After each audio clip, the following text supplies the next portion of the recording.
ये घटनाक्रम प्रॉपर हमारा कस्बा गुना का है। इसमें थाना कोतवाली में 12 जुलाई को एक गुमशुदगी कायम होती है और इसमें जो विवेक पिता राजकुमार शर्मा ये इनकी गुमशुदगी दर्ज की गई।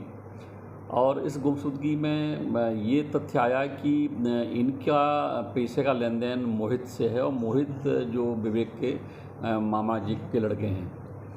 इसी क्लू पर चूँकि परिवारजनों ने बताया था और ये कायमी 7:30 बजे के आसपास हुई 12 तारीख को। और जब हमने पता लगाया तो ये मोहित जो है घर पर नहीं मिला और ये 13 तारीख को रात को हम लोगों ने 2:30 बजे ये शिवपुरी से उसको हिरासत में लेके आए। इससे काफ़ी हम लोगों ने बहुत गहनता से पूछताछ की, लेकिन उसके द्वारा कोई ऐसे तथ्य सामने नहीं लाया जिससे हम लोग आगे बढ़ सकें। उसमें हुआ क्या है कि इन्होंने इनका एक बहन का मकान है, उस बहन के मकान में इन्होंने अपनी माँ को कुछ दवाई खिलाई क्योंकि ये एमआर है और उसमें उस माँ की तबीयत ख़राब हुई और इसने जो है अपनी सिस्टर से ये कहा कि तुम जो है माँ को देखने चले जाओ और वो खुद ही अपने माँ के पास पहुँचा के आ गया। मकान खाली था। इसके बाद उसने इनको कॉल किया विवेक को कि तुम चलो आ जाओ, हम तुम्हारा हिसाब किताब करते हैं, क्योंकि इसमें पैसे का लेन देन का इनका विवाद था। ये घटना जो घटित हुई है वो 12 जुलाई के 11 बजे से लेके करीबन 3:30 बजे के बीच की है। इसी बीच में इन्होंने इनकी भांजी जब आ जाती स्कूल से तो वो कहती है कि उसको भी बाहर से रोक लेते हैं और बोलते हैं कि हमारा जो बॉस है वो गंभीर रूप से घायल हुआ है, उसमें कुछ ब्लड निकल रहा है और हमें उसकी ड्रेसिंग करनी है। आप लोग ऐसा करो, पैसे लेके जाओ, हमारी स्कूटी ले जाओ और आप खाना वाना खा के माँ के पास चले जाओ। इस प्रकार उसने पूरा घर जो है अपने कब्जे में रखा पूरे दिन।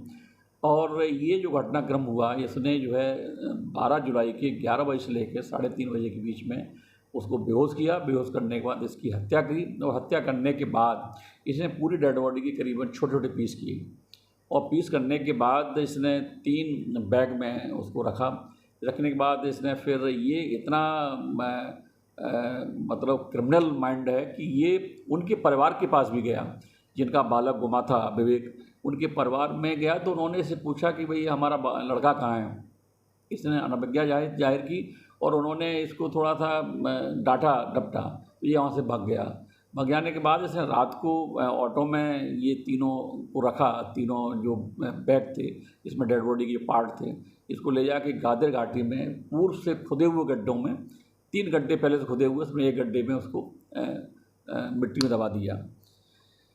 तो ये घटनाक्रम हुई है और इसमें चूँकि जो प्रथम दृष्टा तो चूँकि यही आया कि पैसे का लेन देन है, लेकिन हम लोग ये इसमें अनुसंधान कर रहे हैं कि पैसे का लेन देन कोई बहुत बड़ी रकम नहीं है, करीबन 60,000 के आसपास का है और विवेक का और बाकी लोगों से भी लेन देन है, लेकिन इतनी बड़ी राशि नहीं है कि इस प्रकार का अपराध घटित किया जाए।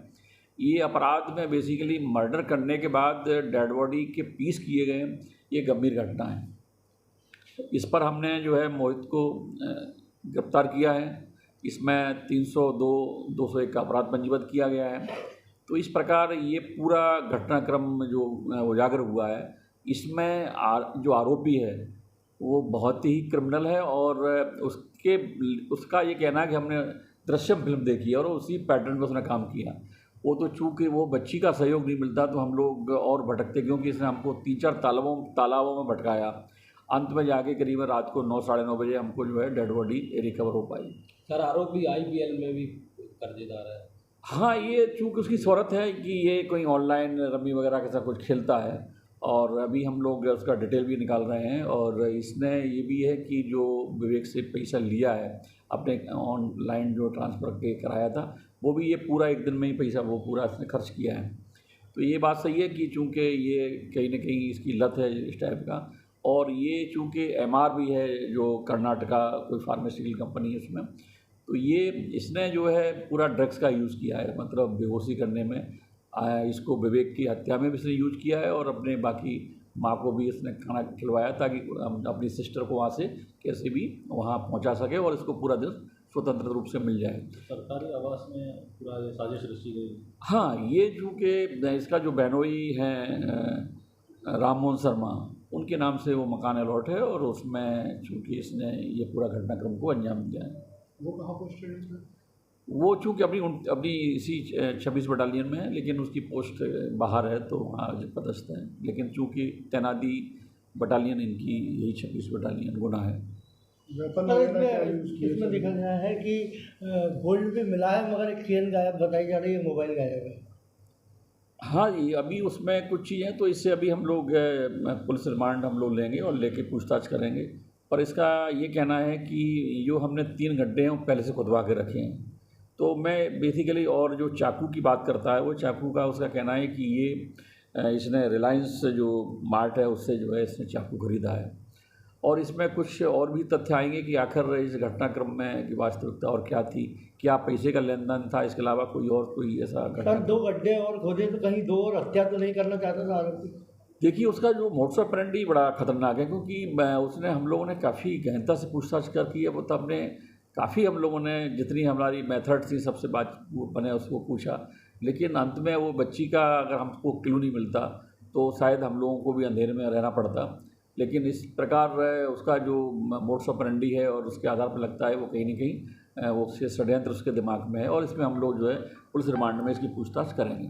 वहाँ पे ये लोग वापस आ गए क्या अपने घर पे, या अभी भी बाहर? अभी जो बहन है उससे तो मैं पूछताछ कर रहा हूँ, और बाकी इसको हम पुलिस रिमांड हम अभी ले रहे हैं तो पूछताछ करेंगे। घटना के समय बहन मौजूद थी या नहीं?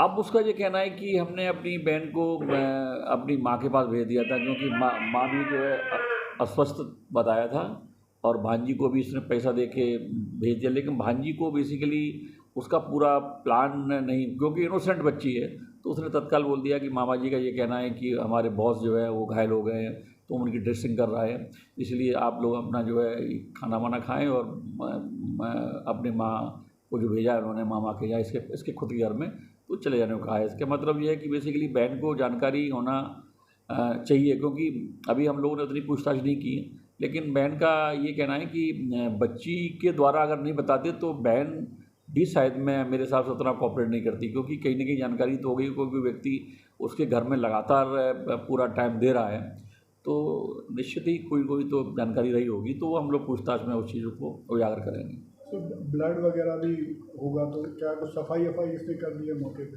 हाँ, हमने वो पूरा मकान को सील किया है, और इसने चूँकि जो हमने डेड बॉडी को जहाँ से हमने निकाला है वहाँ ये पॉलीथीन में बेड शीट है और उसकी कवर है उसके सोफ़ा के, वो सब उसमें किए, और उसने पूरा मकान को साफ़ किया है। तो इसके बावजूद भी सिम्टम तो है, पूरा जो है ब्लड स्टेन है, तो वो हम लोग उसकी पूरी जाँच करके और सैंपल भी ले रहे हैं। और इस प्रकार वो जो घटना स्थल है वो अपना उसके बहनोई का ही क्वार्टर है।